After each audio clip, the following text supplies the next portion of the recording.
شروع اللہ کے نام سے۔ ناظرین کرام سلام علیکم۔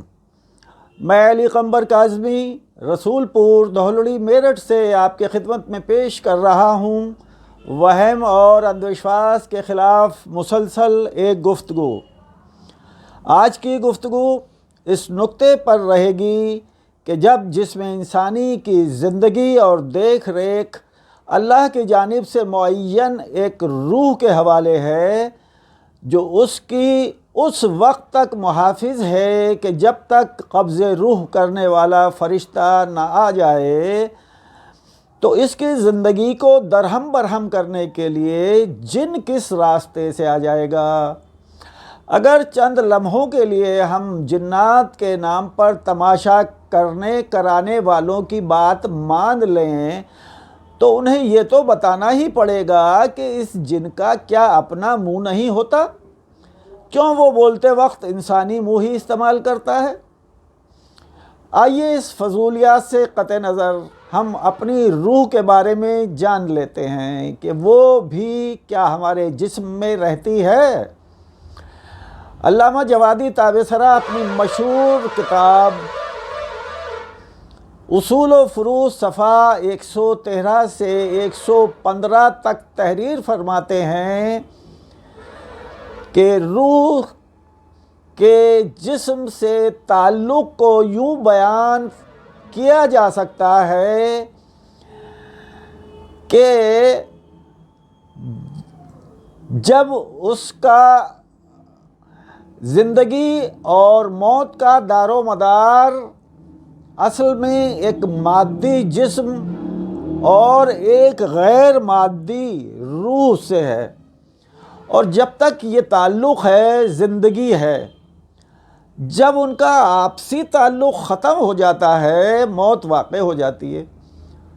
ہمارے جسم کا تعلق زمین سے یعنی مادے سے اور روح کا تعلق عالم ملکوت سے ہے، لہٰذا ان دونوں کا تعلق اس طرح نہیں ہو سکتا کہ جیسے ہم دودھ اور پانی کو آپس میں ملا دیتے ہیں، جبکہ اکثر لوگ یہی سمجھتے ہیں کہ روح جسم کے اندر اسی طرح موجود ہے کہ جیسے ہمارے جسم میں خون۔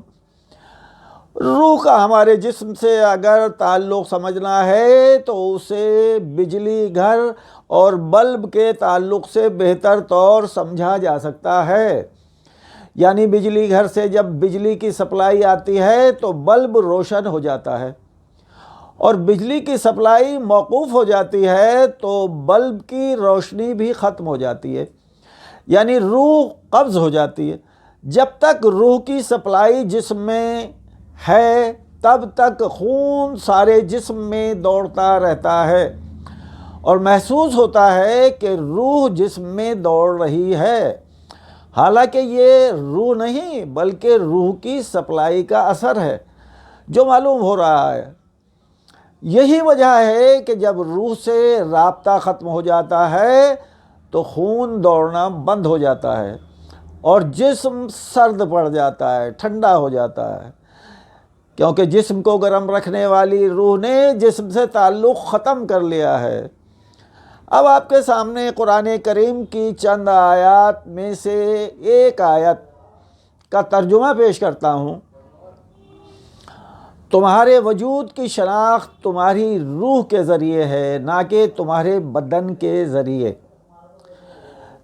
کیونکہ یہ زمین میں بکھر جاتا ہے۔ سورہ سجدہ 10ویں اور 11ویں آیت۔ ذرا غور کریں کہ ہم کہاں اور کلام الہی کہاں۔